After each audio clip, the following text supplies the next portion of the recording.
Hello students, সামনে তোমাদের first summative evolution, তাই ক্লাস 8 স্টুডেন্টদের জন্য ম্যাথমেটিক্সের বেস্ট সাজেশন নিয়ে হাজির হয়েছি। এই সাজেশনটা করে যাও, তাহলেই তোমরা 15তে 15 কমন পাবে। আর কত নম্বর কমন পেলে অবশ্যই কমেন্ট সেকশনে জানাবে। যদি কমন না পাও অবশ্যই কমেন্ট সেকশনে জানাবে।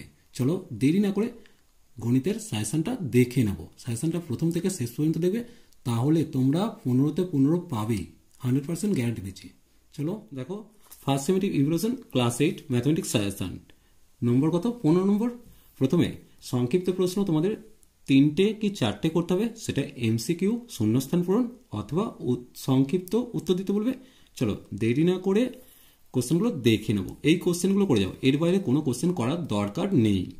দেখো প্রথম কোশ্চেনটা 1 ও 2 এর মধ্যে দুটি মূলদ সংখ্যা লিখতে বলছে। এটা তোমরা 2টো করতে পারো, 4টেও করে রাখতে পারো। এরপর 2 এর কোশ্চেন 70 ডিগ্রি কোণের পূরক কোণের মান চেয়েছে। 3 এর কোশ্চেন 1 এর 3 ও 3 এর 5 এর মধ্যে দুটি মূলদ সংখ্যা চেয়েছে। কোশ্চেনটা খুবই ইম্পর্টেন্ট, তোমাদের জন্য বাছাই করা প্রত্যেকটা প্রশ্নই তৈরি করেছি। চলো এই কোশ্চেনগুলোর বাইরে কোনো কোশ্চেন করতে হবে না, আমি তোমাদের বারবার বলছি। 4 এর কোশ্চেনটা দেখে নেবো, এক্সকে দুটি বর্গের অন্তরূপে প্রকাশ করতে বলেছে। 5 এর কোশ্চেন এবিসিডি সামুদ্রিকের কোণ এবিসি 60 ডিগ্রি হলে কোণ এডিসি এর মান কত। এরপর 6 এর কোশ্চেনটা দেখো, 9x + 2 = 20 হলে x এর মান কত। এরপর 7 এর কোশ্চেন x + 1/x = -1 হলে x³ - 1 এর মান কত। এরপর 8 এর কোশ্চেন দেখো, 9/11 প্লাস জিজ্ঞাসা চিহ্ন দিচ্ছে সমান দিয়ে 0, এই জিজ্ঞাসা চিহ্ন কতই বসবে। এরপর ix-টা দেখো, t এর কোন মানের জন্য x² + tx + 1/4 একটি পূর্ণবর্গ সংখ্যামালা হবে। এরপর দেখো 11 কোশ্চেনটা কি দিয়েছে, মূলদ সংখ্যার ভাগ বিনিময় নিয়ম মেনে চলে না কোনোটিই নয়। এটা এমসিকিউ টাইপ দিয়েছে। এর আগে 38 ডিগ্রি ও 52 ডিগ্রি কোণ দুটি পরস্পর কি ধরনের কোণ বলো, অর্থাৎ এটা সম্পূরক কি পূরক সেটা লিখতে বলেছে। এরপর x ডিগ্রি কোণের পূরক কোণের সম্পূরক কোণের মান চেয়েছে। খেয়াল করবে, পূরক কোণের সম্পূরক কোণের মান চেয়েছে। এরপর দেখো, একটি আয়তক্ষেত্র সর্বদাই বর্গক্ষেত্র রম্বস সামান্তরিক ট্রাপিজিয়াম, এমসিকিউ টাইপ। এরপর দেখো 14 কোশ্চেন, একটি বর্গক্ষেত্র সর্বদাই রম্বস, কিন্তু রম্বস সর্বদাই ড্যাশ নয়। এটার উত্তর নিশ্চয় তোমরা জানো, একটি বর্গক্ষেত্র সর্বদাই রম্বস, কিন্তু রম্বস সর্বদা বর্গক্ষেত্র নয়। এরপর দেখো, দুটি মূলদ সংখ্যার মধ্যে ড্যাশ মূলদ সংখ্যা আছে, নির্দিষ্ট না অসংখ্য। কোনটা উত্তর হবে? অবশ্যই অসংখ্যটা হবে। দেখো এর উত্তরটা আমি তোমাদের নেক্সট ভিডিওতে করে দেবো।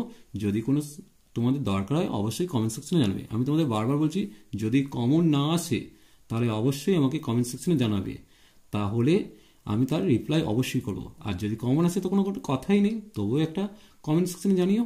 এরপর দেখো, প্রদত্ত চিত্রে এক্স এর মান নির্ণয় করতে বলেছে। এটা আসবেই, 100% গ্যারান্টি। এরপর দেখো 2 নম্বর এবং 3 নম্বরের যে ধরনের প্রশ্নগুলো আসছে, এগুলো 2 নম্বরে আসতে পারে, 3 নম্বরে আসতে পারে। প্রথমেই যে তোমাদের যেটা করতে হচ্ছে, একটা ভাগফল ভাগশেষ নির্ণয় করতে দেবে। তোমাদের জন্য বাছাই করা 3টে ভাগ আমি তুলে ধরেছি, এখান থেকেই একটা পড়বে। এই সমাধানটা পড়ে গেছে, এটা নিয়ে তোমাদের ভাবতে হবে না, এই সমাধানটা ভালো করে তোমরা তৈরি করে যাবে।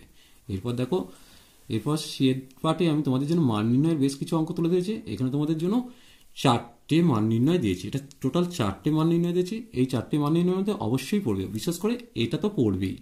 এরপর দেখো কি দিয়েছে, ডি এর দাগের উৎপাদক বিশ্লেষণ, তোমাদের 2টো উৎপাদক বিশ্লেষণ থাকবে।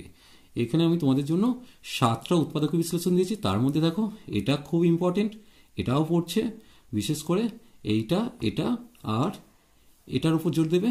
দেখো 1 এর দাগ, 3 এর দাগ, 2 এর দাগ এবং 7 এর দাগ, এই 4টে ভালো করে যাও, তাহলে তোমরা কমন পাবেই। এরপর দেখে নেব পাইচিত্র এবং সম্পাদ্য তোমাদের কি ধরনের আসতে পারে। তাহলে পাইচিত্র করার জন্য তোমরা এই দাগগুলো একটু নোট করে নাও, তার জন্য তোমরা বইটা তোমাদের সামনে নিয়ে এসো। দেখো 29 পাতা থেকে আমি তোমাদের জন্য 4 এর দাগের পাইচিত্রটা দিয়েছি, খুবই ইম্পর্টেন্ট। এছাড়াও 30 পাতা থেকে 6 এর দাগটা এবং 7 এর দাগটা দিয়েছে, 3টে পাইচিত্র দিয়েছে, একটা অবশ্যই কমন পাবে। আর সম্পাদ্যের জন্য তোমরা দেখো 20 পাতার এগুলো একটু নোট করে নাও। চলো দেখিয়ে দিচ্ছি কোন কোনগুলো বেশি ইম্পর্টেন্ট। দেখো তোমরা 20 পাতাটা খোলো, এখান থেকে তোমরা কি করবে, 6 এর দাগ, 7 এর দাগ, 8 এর দাগ, 9 এর দাগ আর 10 এর দাগ, এই কটা করে যাও। তাহলে 6, 7, 8, 9, 10 এই 5টা করে যাও, তাহলে অবশ্যই কমন পাবে। দেখো তোমাদের পাইচিত্র অথবা সম্পাদ্য যে কোনো একটা করতে হবে। তোমরা পাইচিত্রটাও কমন পাচ্ছ, সম্পাদ্যটাও কমন পাচ্ছ, এরপর কোনটা করবে সেটা তোমাদের নিজস্ব মতামত। আমি তোমাদের জন্য বেস্ট সাজেশন তুলে ধরেছি, এই সাজেশনটা কমপ্লিট করে যাও, তাহলেই তোমরা 15তে 15 পাবেই। আমি 100% গ্যারান্টি প্রথমেই বলেছি, এখনও দিচ্ছি।